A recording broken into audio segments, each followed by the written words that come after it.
ಜನವರಿ 26, 2006 ದೇಶಾದ್ಯಂತ ಗಣರಾಜ್ಯೋತ್ಸವ ನಡೆಯುತ್ತಿತ್ತು. ಆದರೆ ಬೆಂಗಳೂರಿನ ಬನ್ನೇರುಘಟ್ಟ ರಸ್ತೆಯಲ್ಲಿ ಅಂಗಡಿಯೊಂದರ ಎದುರಿಗೆ ಬೆಳಗ್ಗಿನ ಜಾವ 5 ಗಂಟೆಗಾಗಲೇ ಜನರೆಲ್ಲ ಗುಂಪು ಗುಂಪಾಗಿ ಸೇರಿದ್ರು. ಅವರನ್ನ ನಿಯಂತ್ರಣ ಮಾಡೋದಕ್ಕಾಗದೆ ಪೊಲೀಸರು ಬ್ಯಾರಿಗೇಡ್ಗಳನ್ನ ಹಾಕಿ ಹರಸಾಹಸ ಪಡ್ತಾ ಇದ್ರು. ಟ್ರಾಫಿಕ್ ಜಾಮ್ ಹೆಚ್ಚಾಗಿತ್ತು. ಕೆಲವರು 1 ಕಿಲೋಮೀಟರ್ ಹಿಂದೆಯೇ ತಮ್ಮ ಗಾಡಿಗಳನ್ನ ಪಾರ್ಕ್ ಮಾಡಿ ಅಂಗಡಿ ಬಳಿಗೆ ನಡೆದುಕೊಂಡೇ ಬಂದ್ರು. ಕೊನೆಗೆ ಪೊಲೀಸರು ಆ ಬ್ಯಾರಿಗೇಡ್ಗಳನ್ನ ಓಪನ್ ಮಾಡಿದಾಗ ಜನರೆಲ್ಲ ಒಂದು ಅಂಗಡಿಯ ಒಳಗೆ ನುಗ್ಗಿದ್ರು. ಆ ಅಂಗಡಿ ಬೇರೆ ಯಾವುದೂ ಅಲ್ಲ, ಭಾರತದ ಪ್ರಖ್ಯಾತ ರಿಟೇಲ್ ಮಳಿಗೆ ಆಗಿದ್ದಂತ ಬಿಗ್ ಬಜಾರ್. ಅವತ್ತು ಬಿಗ್ ಬಜಾರ್ ನಲ್ಲಿ ಸಬ್ಸೆ ಸಸ್ತಾ ದಿನ್ ಅಂದ್ರೆ ನಮ್ಮ ಕನ್ನಡದಲ್ಲಿ ಮಹಾ ಉಳಿತಾಯದ ದಿನ ಅನ್ನುವಂತ ಶೀರ್ಷಿಕೆಯ ಅಡಿಯಲ್ಲಿ ದೊಡ್ಡ ರಿಯಾಯಿತಿಯನ್ನ ಬಿಗ್ ಬಜಾರ್ ನೀಡಿತು. ನಮ್ಮ ಭಾರತದ ಜನಕ್ಕೆ ರಿಯಾಯಿತಿ ಅಂದ್ರೆ ಕೇಳಬೇಕಾ? ಅವತ್ತು ಅಂಗಡಿಯಲ್ಲಿದ್ದ ಜಾಗಕ್ಕಿಂತ 3 ಪಟ್ಟು ಹೆಚ್ಚಿಗೆ ಜನ ಸೇರಿದ್ರು. ಜನರನ್ನ ನಿಯಂತ್ರಣ ಮಾಡೋದಕ್ಕಾಗದೆ ಪೊಲೀಸರು ಮತ್ತು ಬಿಗ್ ಬಜಾರ್ ನ ನಿರ್ವಾಹಕರು ರೇಡಿಯೋ ಚಾನೆಲ್ಗಳ ಮೂಲಕ ಬಿಗ್ ಬಜಾರ್ಗೆ ಬರಬೇಡಿ ಅಂತ ಮನವಿ ಮಾಡ್ಕೊಳ್ಳೋದಕ್ಕೆ ಶುರು ಮಾಡಿದ್ರು. ಇದೆಲ್ಲ ನಾವೇ ಹೇಳ್ತಿರೋದಲ್ಲ. ಬಿಗ್ ಬಜಾರ್ ನ ಮಾಲೀಕರಾಗಿರುವಂತ Kishore Biyani it happened in India ಅನ್ನುವಂತ ತಮ್ಮ ಪುಸ್ತಕದಲ್ಲಿ ಬರೆದಿರುವ ಕತೆ. ಇದು ಕೇವಲ ಬೆಂಗಳೂರಿನ ಸ್ಥಿತಿಯಾಗಿರಲಿಲ್ಲ,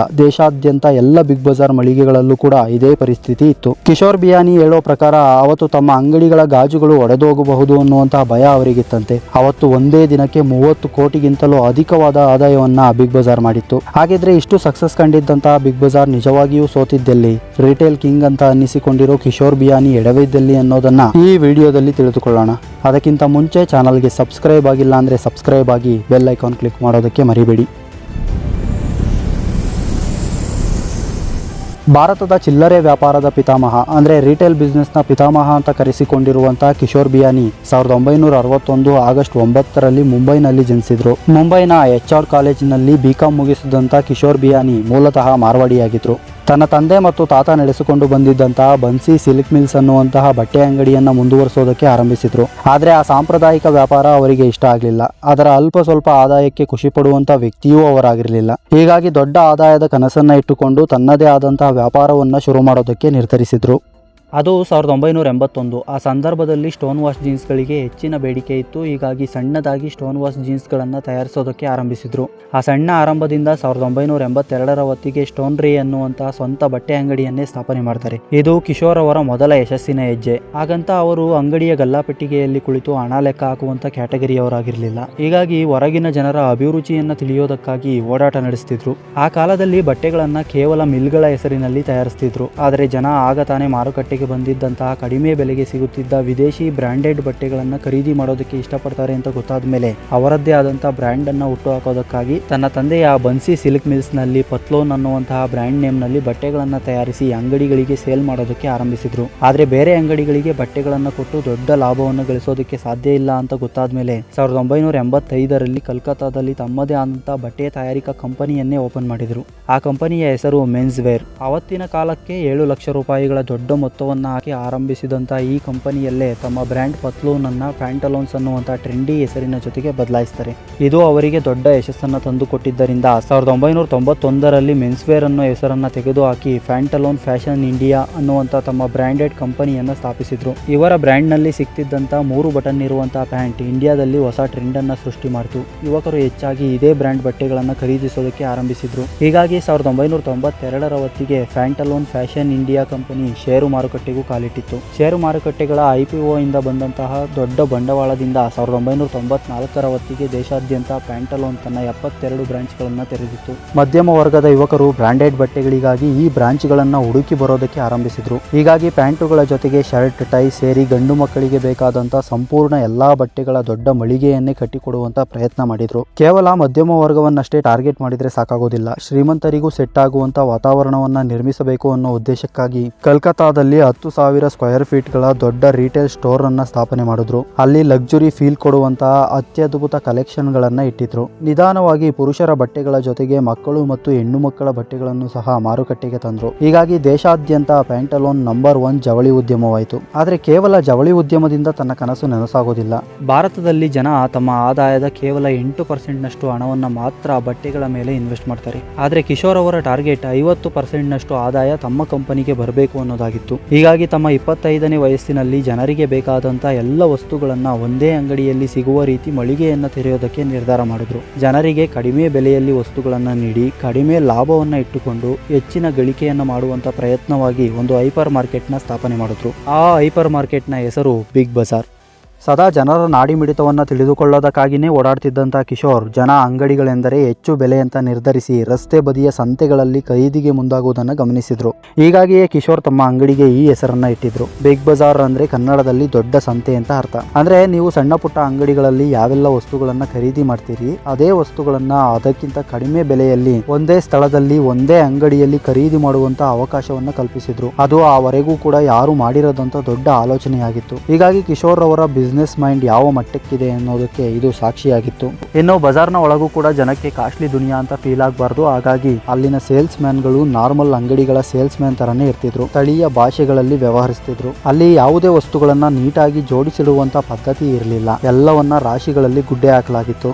ಇದರಿಂದ ಜನ ತಮಗೆ ಬೇಕಾದಂತಹ ವಸ್ತುಗಳನ್ನ ಕೈಯಲ್ಲಿ ಮುಟ್ಟಿ ನೋಡಿ ಇಷ್ಟವಾದ್ರೆ ಮಾತ್ರ ತೆಗೆದುಕೊಳ್ಳಬಹುದಾಗಿತ್ತು. ಇನ್ನೊಂದು ಮೇಜರ್ ಪ್ಲಸ್ ಪಾಯಿಂಟ್ ಏನು ಅಂತ ಅಂದ್ರೆ ಚೌಕಾಸಿ ಮಾಡಬಹುದಾಗಿತ್ತು. ನಮ್ಮ ಮಿಡಲ್ ಕ್ಲಾಸ್ ನಲ್ಲಿ ಚೌಕಾಸಿ ಮಾಡುವಂತಹ ಕಲೆಗಾರಿಕೆ ಇರುವವರೇ ಹೆಚ್ಚು. ಹೀಗಾಗಿ ಚೌಕಾಸಿ ವ್ಯಾಪಾರವನ್ನ ಇಷ್ಟಪಡ್ತಾರೆ. ಇದು ಕಿಶೋರ್ ಅವರು ಅಷ್ಟು ದಿನಗಳ ಕಾಲ ಕಂಡಿದ್ದಂತಹ ಜೀವನದ ಕನಸನ್ನ ನನಸಾಗಿಸ್ತು. 2001ರಲ್ಲಿ ಜನಸಂಖ್ಯೆ ಹೆಚ್ಚಾಗಿದ್ದಂತಹ ಬೆಂಗಳೂರು, ಕಲ್ಕತ್ತಾ, ಹೈದರಾಬಾದ್ ನಲ್ಲಿ ತಮ್ಮ ಬಿಗ್ ಬಜಾರ್ನ ಮೊದಲ 3 ಶಾಖೆಗಳನ್ನ ತೆರೆದ್ರು. ಜನ ಸಾವಿರಾರು ಸಂಖ್ಯೆಯಲ್ಲಿ ಬರೋದಕ್ಕೆ ಆರಂಭಿಸಿದ್ರು. ಇಷ್ಟು ವರ್ಷಗಳು ಯಾವ ಯಶಸ್ಸಿಗಾಗಿ ಕಾಯ್ತಾ ಇದ್ರೋ ಆ ಯಶಸ್ಸು ಇದೇ ಆಗಿತ್ತು. ಅದು ಎಷ್ಟರ ಮಟ್ಟಿಗಿತ್ತು ಅಂತ ಅಂದ್ರೆ 2008ರ ಹೊತ್ತಿಗೆ ಕಟಕ್ನಲ್ಲಿ ತಮ್ಮ 100ನೇ ಬಿಗ್ ಬಜಾರ್ ಬ್ರಾಂಚ್ ಅನ್ನ ತೆರೆಯುವಷ್ಟರ ಮಟ್ಟಿಗೆ ಲಾಭದಾಯಕವಾಯಿತು. ಕಡಿಮೆ ಮಾರ್ಜಿನ್ ಇದ್ರೂ ಕೂಡ ಭಾರತದಾದ್ಯಂತ ಮಿಡಲ್ ಕ್ಲಾಸ್ ನಿಂದ ಶ್ರೀಮಂತರವರೆಗೂ ಎಲ್ಲರನ್ನೂ ಬಿಗ್ ಬಜಾರ್ಗೆ ಕರೆತರುವಂತಹ ಕೆಲಸವನ್ನ ಮಾಡಿದ್ರು. ಹಾಗಂತ ಅದರಲ್ಲಿ ಸ್ಟ್ರಗಲ್ ಇರಲಿಲ್ಲ ಅಂತ ಏನಲ್ಲ. ಮಾಲ್ಗಳ ರೀತಿ ಬಿಗ್ ಬಜಾರ್ ಕಾಸ್ಟ್ಲಿ ಅಲ್ಲ ಅಂತ ಜನರಿಗೆ ಅರ್ಥ ಮಾಡಿಸಬೇಕಾಗಿತ್ತು. ಹೈಪರ್ ಮಾರ್ಕೆಟ್ಗಳನ್ನು ಸ್ಥಾಪನೆ ಮಾಡಬೇಕು ಅಂದ್ರೆ ಸಿಟಿಗಳಲ್ಲಿ 30,000ದಿಂದ 50,000 ಸ್ಕ್ವೇರ್ ಫೀಟ್ ನಷ್ಟು ಜಾಗ ಬೇಕಾಗಿತ್ತು.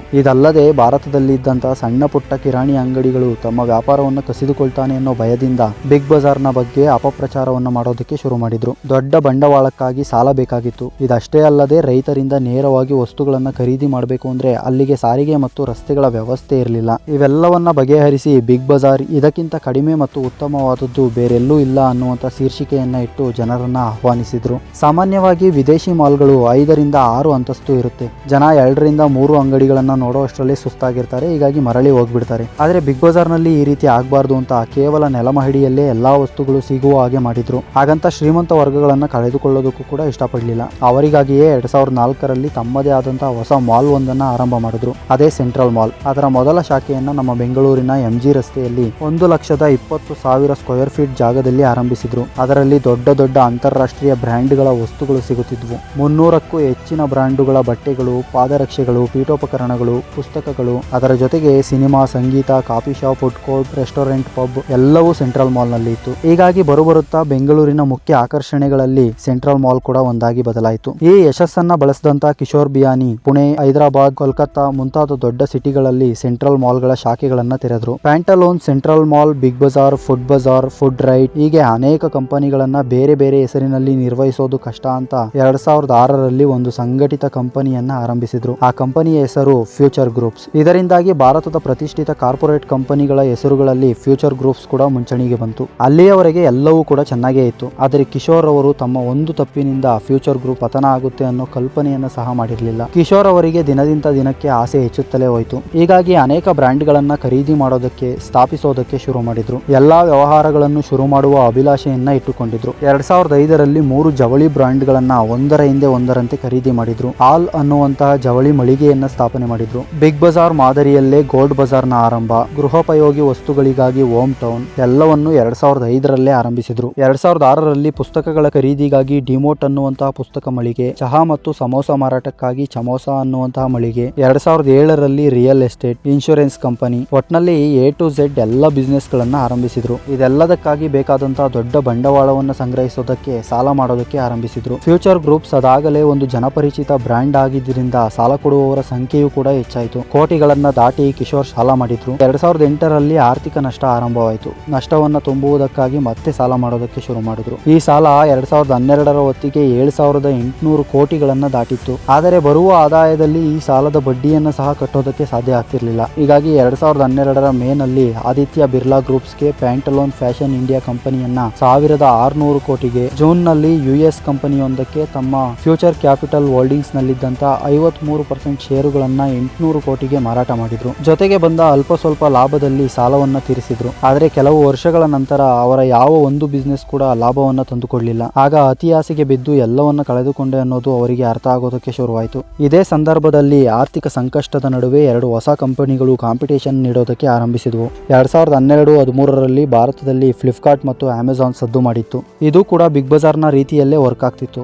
ಜೊತೆಗೆ ಕುಳಿತಲ್ಲಿಂದಲೇ ಶಾಪಿಂಗ್ ಮಾಡಬಹುದಾಗಿದ್ದರಿಂದ ಸಮಯವನ್ನು ಉಳಿಸೋದ್ರ ಜೊತೆಗೆ ಇಷ್ಟ ಆಗದೆ ಇದ್ರೆ ರಿಟರ್ನ್ ಕೂಡ ಹಾಕುವಂತ ಆಪ್ಷನ್ ಇದ್ದಿದ್ರಿಂದ ಜನ ನಿಧಾನವಾಗಿ ಆನ್ಲೈನ್ ಕಡೆ ಮುಖ ಮಾಡಿದ್ರು. ಹೀಗಾಗಿ ಕಿಶೋರ್ ಕೂಡ ಆನ್ಲೈನ್ ಉದ್ಯಮವನ್ನ ಆರಂಭಿಸಬೇಕಾಗಿತ್ತು. ಬಿಗ್ ಬಜಾರ್ ಡೈರೆಕ್ಟ್ ಅನ್ನುವಂತಹ ವೆಬ್ಸೈಟ್ ಅನ್ನ ಆರಂಭಿಸಿದ್ರು. ಆದರೆ ಅದಾಗಲೇ ಇ ಕಾಮರ್ಸ್ ನಲ್ಲಿ ಪಳಗಿದ್ದಂತಹ ಅಮೆಜಾನ್ ಫ್ಲಿಪ್ಕಾರ್ಟ್ ನ ಮಟ್ಟಿಗೆ ಜನರನ್ನ ಸೆಳೆಯೋದಕ್ಕೆ ಸಾಧ್ಯ ಆಗಲಿಲ್ಲ. ಹೀಗಾಗಿ ಜನರನ್ನ ಮತ್ತೆ ಬಿಗ್ ಬಜಾರ್ಗೆ ತರೋದಕ್ಕೆ ಸಂಪೂರ್ಣ ಫೋಕಸ್ ಬಿಗ್ ಬಜಾರ್ ಮೇಲೆ ಇಟ್ಟರು. 2022ರ ಹೊತ್ತಿಗೆ 20,000 ಕೋಟಿ ಆದಾಯವನ್ನ ಮಾಡಿ ಸಂಪೂರ್ಣ ಸಾಲವನ್ನ ತೀರಿಸಿ ಮತ್ತೆ ಪುಟಿತಳ್ಳಬೇಕು ಅನ್ನುವಂತಹ ಆಲೋಚನೆಯಿಂದ ದೊಡ್ಡ ಮಟ್ಟದ ಬಂಡವಾಳವನ್ನ ಹೂಡಿಕೆ ಮಾಡಿದ್ರು. ಆದರೆ ಇದು ಕೂಡ ವರ್ಕ್ ಆಗಲಿಲ್ಲ. ಎಷ್ಟೇ ರಿಯಾಯಿತಿಯನ್ನು ಕೊಟ್ಟರು ಕೂಡ ಜನ ಬಿಗ್ ಬಜಾರ್ ಕಡೆಗೆ ಮುಖ ಮಾಡೋದನ್ನ ಕಡಿಮೆ ಮಾಡಿದ್ರು. ಈ ಎಲ್ಲ ಮಿಸ್ಟೇಕ್ ಗಳಿಂದ ಮತ್ತೆ 2019ರ ಹೊತ್ತಿಗೆ ಸಾಲದ ಮೊತ್ತ 13,000 ಕೋಟಿಗಿಂತಲೂ ಅಧಿಕವಾಯಿತು.